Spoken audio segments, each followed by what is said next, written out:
speaker at a recent summit for one of our friends, Michael Whitehouse. And Michael, I would say, Michael was a guest with us a couple months ago. Michael is an incredible example of collaboration. Wouldn't you agree, Marianne? Yes. And how he brings people together. He loves leverage like I do. Now, Marianne, you are a spending coach, which I love. We have a mantra in our community. You can either spend less or make more. We love to help people make more in our community, right? But I believe that spending is a huge part of why so many families are being left behind financially. And you have an incredible story that I've gotten to hear before. I know that you help women afford the life that they want with actually the money they already have, which I think is so brilliant. And you've really been able to take your example, and it allows you to stay at home with your kiddos and just create this lifestyle that is truly a laptop lifestyle, which I think so many people are seeking in today's economy, right? So, Marianne, share with us a little bit about your world. I know you have some genius to share with us today. Thank you so much, Lisa. That was a beautiful introduction. And yes, I am a spending coach. I feel like a lot of families are being left behind. And unfortunately, it's because spending is left behind. We talk a lot about, as financial experts, about making more and saving more, but there's two parts to managing money. There's the saving aspect and there's the spending aspect. And if we're leveraging both parts effectively, we need to focus on the spending aspect. And that's what I focus on as a spending coach. And I've been pondering over Lisa's question at the beginning of her presentation. Like, think of a July where you were doing really well or really struggling. And my July was last year. I was probably at my lowest. I was struggling with crippling daily chronic migraines. I had depression, a young family, and I had an equally crippling shopping addiction.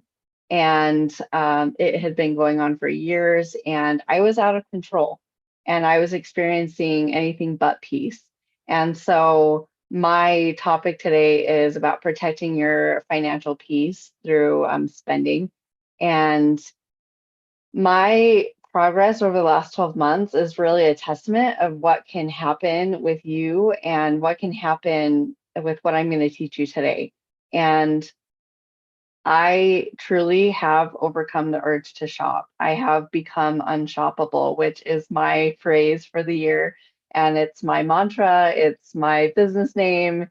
It's really what I want everyone to become, to overcome the urge to shop so that we can afford the life we want with the money we already have, which money is usually being spent overspending.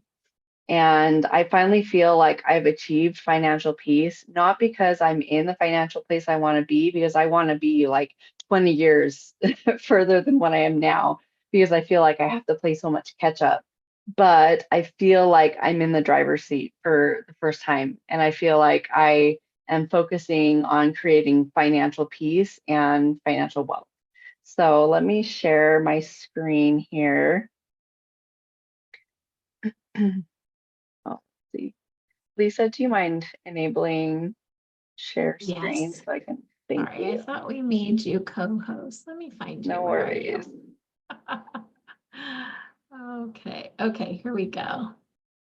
There you are, my dear. Thank you. All right.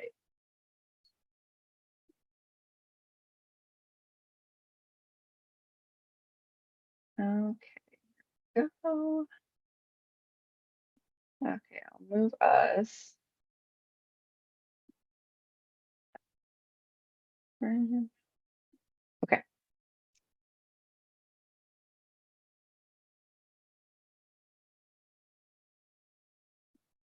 Okay. All right. So yes, so like I said, I'm going to be talking about protecting your financial peace through focusing on spending. So my name is Marianne, and as was said, I'm a spending coach. I help people overcome the urge to shop so they can become unshoppable. At Money Make Under, my business, I help you afford the life you want with the money you already have, with the specific purpose of regaining control over that wasted money. Again, that money that's being wasted on overspending. My ideal client is that stay-at-home mom, the working professional that is feeling like they make good money but have nothing to show for it. And they feel like they want to regain control over their household finances, but they feel like they don't have time, they don't have the energy, they don't know where to start. And they ultimately want to be guilt-free, they want to be debt-free, and they want to be free to live the life they have always dreamed of. After struggling for years with my own overspending, I discovered that overspending is not a budgeting issue, it's a spending issue. When we talk about budgeting and spending, we need to discuss money management. So, as I mentioned before, good money management is a balance between saving and spending. If you can't spend within your limits, you won't be able to save. And that's the hole that a lot of people fall into, is they try to budget, and that's why a lot of budgets fail. It's not that the budget was wrong, it wasn't anything wrong with the budget. It's that they can't stick within those spending limits. I help people to realize where they're spending. So we're still focusing on the spending outside of bills, outside of fixed expenses, and I want them to stick within those limits so that their budget can work. And I found that the dollars are in the details, and those details can earn you lots of money when leveraged. I also love the word leverage, as Lisa loves. And I'm all about leveraging those dollars that are usually lost in spending and in those details. So I felt that there needed to be a new approach than the traditional budgeting. I deal again with the spending outside of fixed expenses and bills, but I felt that budgeting, you're kind of looking at the numbers before any money's been spent or after the money's been spent. And so you're not really implementing active tools for how do I stop spending before it happens. And that frustrated me. I wanted to have active tools so that I could stop spending before it happened. And so I had to develop my own program, because nothing like that existed. I actually Googled in Google how to stop spending before it happens, and nothing came up, because it's all budgeting advice. And I mean, for good reason. You have to have a budget to know what limits you have to stick within. But again, overspending is not a budgeting problem. And that's where we're losing a lot of those details, losing a lot of money, is the overspending that's happening because you're not able to stick within those limits. I love this quote. It's Dave Ramsey. You must gain control over your money, or the lack of it will forever control you. I found this to be so painfully true. After struggling for 5 years with overspending, I had lost control over that money. I was overspending by $1,000 every month. Yes, every month. That's $12,000 a year. And it was on clothes, accessories, things for the house, you name it. I had to regain control over my money. I had to really figure out what was driving that urge to spend. But again, traditional methods weren't working. So instead of looking at where my money should go in terms of a budget, I decided to look at where it was actually going. That's where I decided to look at just my spending. I have been thinking a lot about financial peace and what that means. And prior to my career, it's been a roundabout career of, I was going to be an English major, then I went through speech pathology, and then became a mom and went through my crippling depression and my spending addiction, and have come to love coaching and helping people as a spending coach. And so I just love acronyms, and I decided to create peace and use it to represent my steps in my program for becoming Unshoppable. So we have prioritize, evaluate, assess, compare, and establish a plan. So I'll go through each of these. So prioritize. So tell me in the chat how you feel about the statement. Show me your spending and I will show you what you value.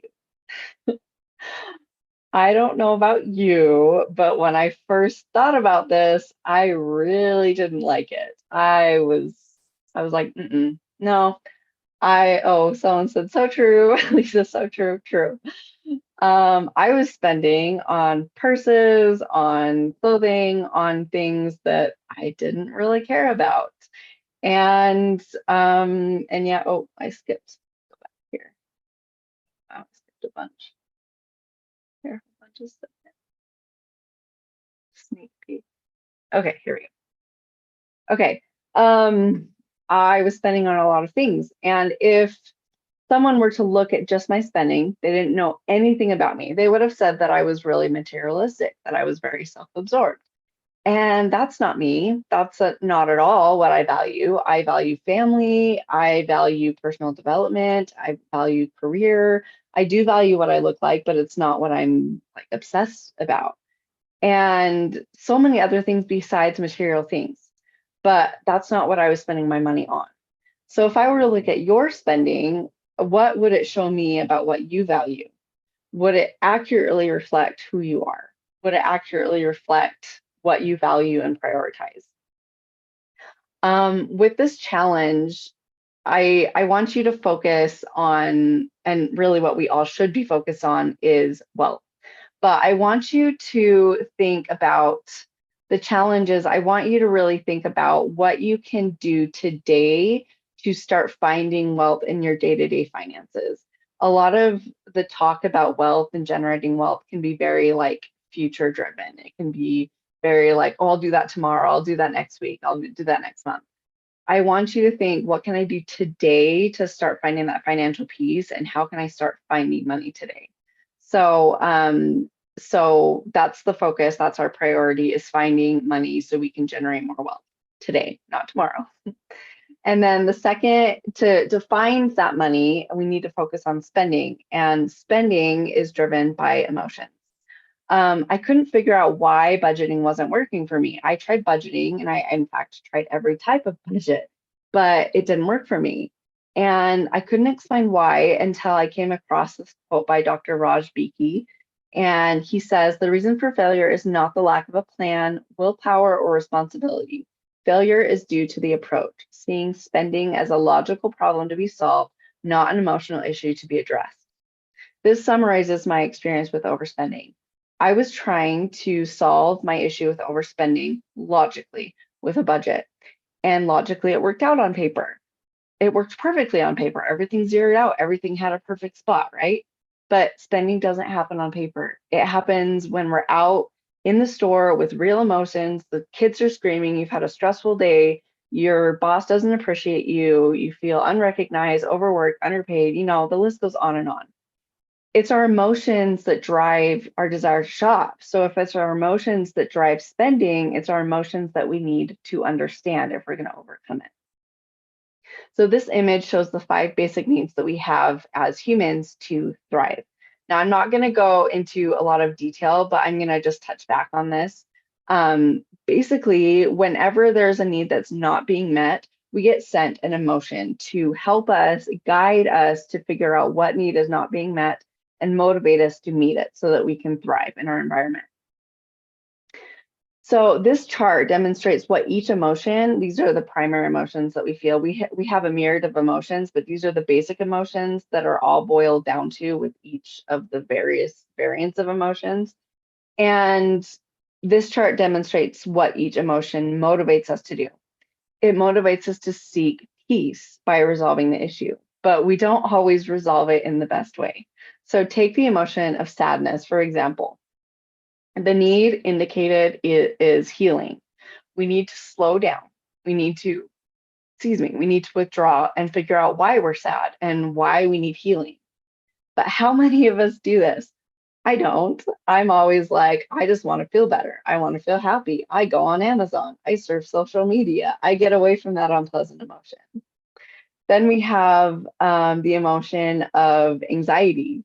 The need indicated is we need safety. We need to get away from what is causing us that anxiety.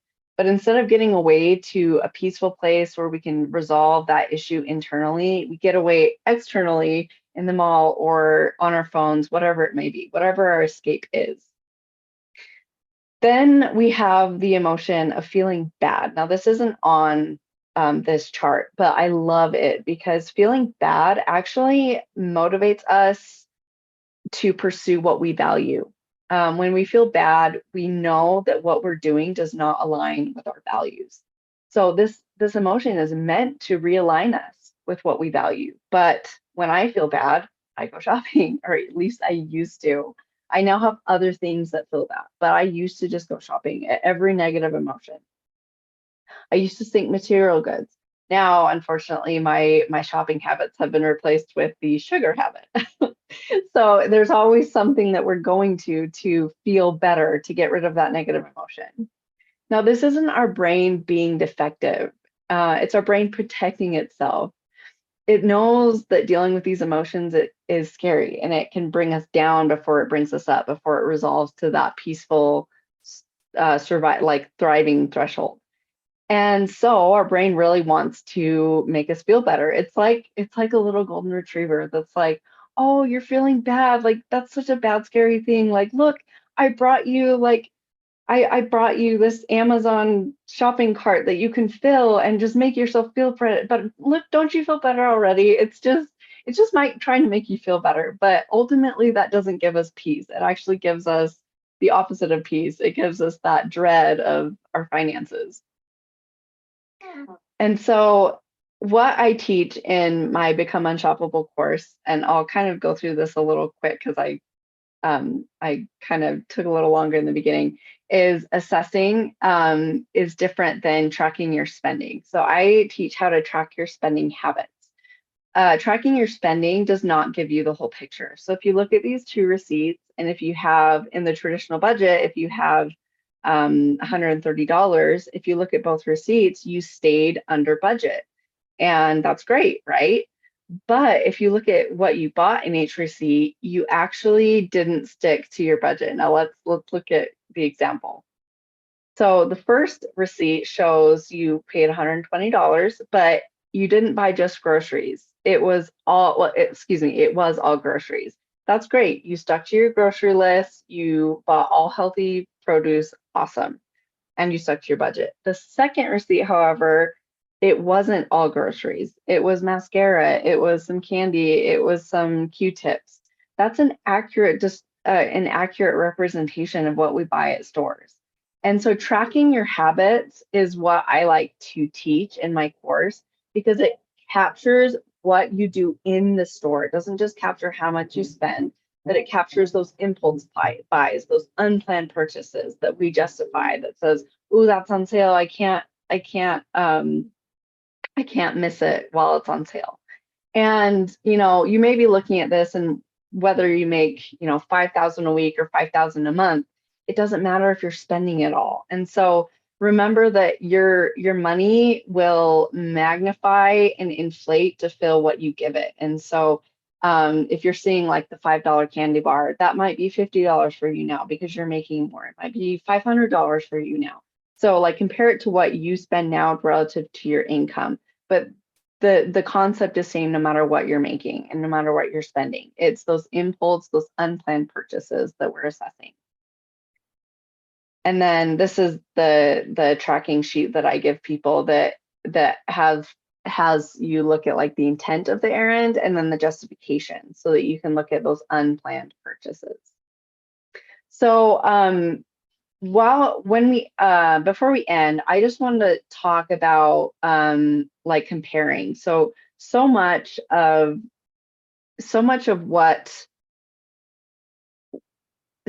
what we focus on is like the amount that we spend. And as finance experts, we're all into the numbers. And so many people come to me saying like, I don't know where my money is going. And you're hard pressed to tell people to like save $500. That's really hard for people. What I ask people to do is find the money. This is your opportunity to find where the money is going. And that is so much more motivating to people than save $500 or cut $500 from these categories. use this as a learning opportunity for next time to put that cost of the item towards something you care about, to put it toward your kid's college fund, to put it toward your retirement, to put it toward your next, whatever, your next index fund, whatever it is that you want to do toward your financial future and toward your financial peace.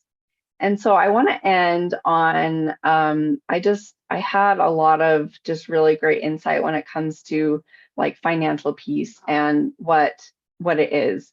And I've been thinking a lot about what financial peace is, and having financial peace really it means emergencies become inconveniences. And Dave Ramsey talks about that. That stress turns into comfort, knowing that you have funds to support you. That fights over money become dreaming sessions where you have an opportunity to dream about what could be. And escaping from reality becomes a reality that you don't want to escape from. I thought that shopping was an escape, but in reality, shopping was keeping me from living. And I thought that shopping was giving me peace, but it was actually giving me anything but. To end, I just want to say that financial peace is priceless, and it's truly worth anything, any price you pay to reach it. And I want to help you reach that by overcoming overspending and becoming unshoppable. My gift is a discount to my course, Become Unshoppable. There's nothing like it out there because there is nothing like it out there. I had to carve my own path and have truly become unshoppable. And I want everyone to reap the benefits because it's really the only way to live, because the things of the most value don't have a price tag. So thank you so much for being here, and I can't wait to work with you. Help you be unshoppable. Does anyone else need to be unshoppable? Marianne, I love that. I wanted to chat with you a minute about this. You said something that you said several things that struck me, but one of them in particular was how there's nothing else like it, because I believe you were meant to create it. And every one of us, we have our calling. I call it our kingdom calling. In our community, we talk a lot about this, and the reality is we all have some things that we contribute to our world, to our household, to our community in general. And there's some things that we're called to do. There's some things that we're called to create. And it's one of the things I love about your story is how you weren't finding what you were looking for. And so you were called to create it. And now you're helping others do that. And I think we're in such direct alignment around how the spending habits are robbing families of financial peace in our country. Definitely our next generation. I know you have little ones. Yours are littler than mine. You still have littles underfoot. But have you ever played store with your kids yet? Do you play like shopping? This was one of my Yeah. daughter's favorite things to do. This was a way that I would get like at least an hour, maybe 15 minutes on either end, where I would say, okay, Sierra, go set up the store. And she would go in her bedroom and she would create all these little shopping, areas. And she had this little cash register. And you think about what we are training our kids to do, my girl, really remember vividly her saying this to me once. I never tell my kids, this was even before I met Sharon Lechter, but I never tell my kids we can't afford that. I always ask them, hey, how can we make that happen if we don't have the money? How can we make that as part of something we can get, right? And she said to me once, well, Mama, use that card. That card still has money on it, right? How many, how many out of the mouths of babes, right? So I'm curious, Marian, because you have little ones. We've talked about our passion for the next generation.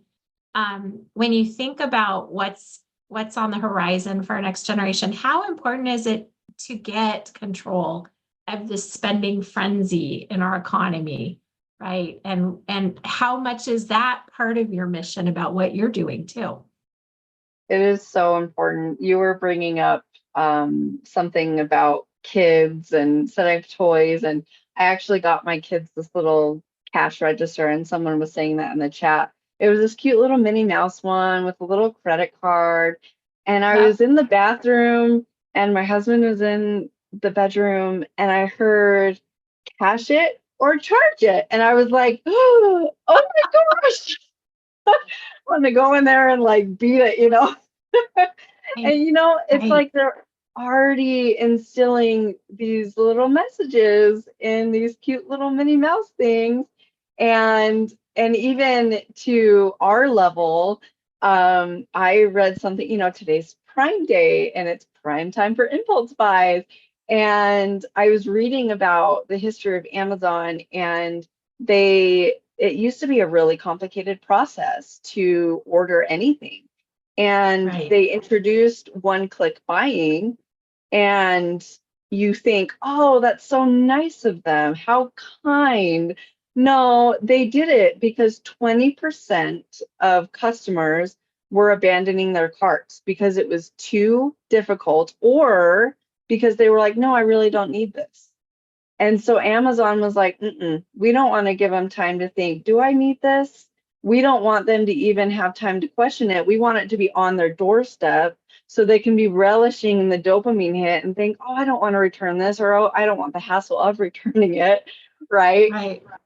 And they've made it so easy. And so we really need to instill these messages of, we don't need items to make you happy. And I look at the things that we buy, and it's really the messages behind what we buy that I like to look at. I was buying clothing and accessories because I had lost a sense of identity, and I was wanting to figure out my identity again in this new phase of life.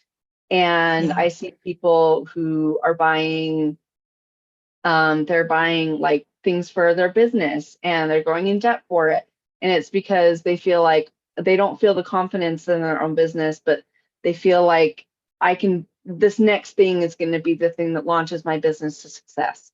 And it's like we often become the loyal customers of someone else's business rather than the CEO of our own. Right. And Right. so we really need to, why not put that time and that money and invest in ourselves and develop those skills within ourselves rather than those materialistic things, because they don't fill the void.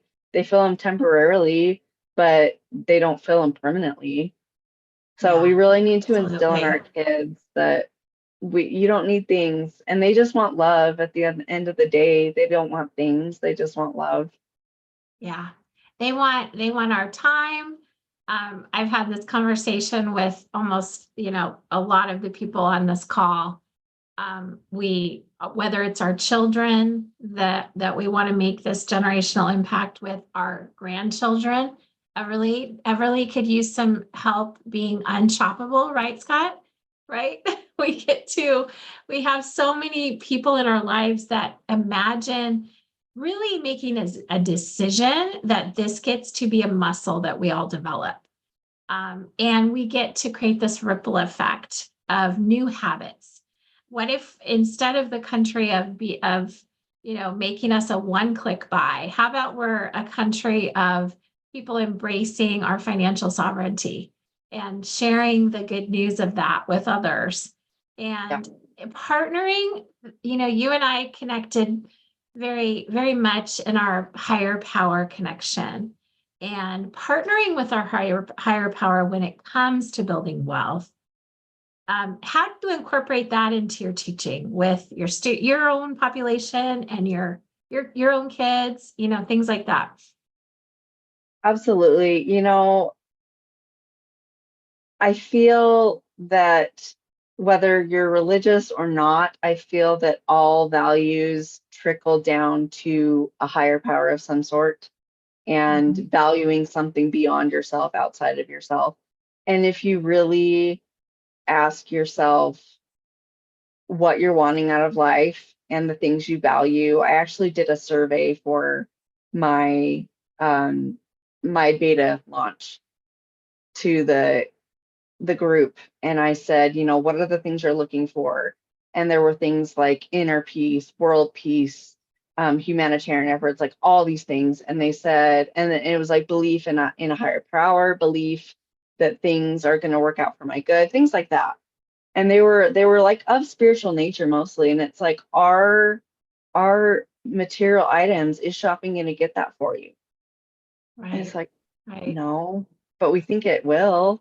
And Yeah. so I really feel like having that perspective of beyond ourselves, of what's my potential and what is my potential to help others, and put my oxygen mask on and then help others, whether you believe in a higher power or not, is looking beyond yourself. That is such a greater calling and filling your potential more than just filling your cart. Yeah, absolutely. There's been many studies on levels of joy, and it's been proven that the highest level of joy that you can experience is when you have an opportunity to make an impact in someone else's life. And talk about a powerful impact, being able to help others generate more in their own lives so they can be generous. Now, I have one last question because we have Curtis here that he's going to be sharing some updates on Better, which I'm super excited about. Um, for you, Marianne, you obviously deal with people that are regularly really making a concentrated effort to get a handle on where their money's going. We like to talk about, if you don't pay yourself first by saving, everyone else is going to benefit, and what's going to happen to you down the road. Now, how many times is it, for example, my professional opinion in sitting down for years now, kneecap to kneecap with families, is you absolutely can spend less, which I believe probably 90% of us could 100% spend less. Would you agree? Let's all raise our hands on that. We could all spend less. There's very few of us that couldn't. But don't you also agree that most people really just need to make more too, right? In our economy that it is today, you know, don't you agree that that gets to be part of our private wealth economy? Absolutely. And that can be such a motivation where it's like, I've cut back so much. You Right. don't want to get to the point where you're depriving yourself, because then you can overcompensate and start spending more than you have. And that Yeah. creates its own problems. And so, absolutely, there's a point where you have to look at the income issue. Yeah. Yeah, absolutely. I love it. Any wealth coach that I attend tons of webinars with people that do similar to things that I do, people like yourself that complement what we do. And so many people that share their brilliance in this space, they talk about these 7 cash flow streams. How are we creating those? And so, Marianne, I so appreciate you. Thank you for joining us today. I know you have kiddos to get back to, and if you can stay on for some more time, we'd love to have you continue. Let's make sure you and I connect personally when I get back from England, so we can talk more about our professional partnership that we both talked about. Okay, sound good? Sounds great. Thanks so much, Lisa. Okay. Okay, my dear. Thank you so much.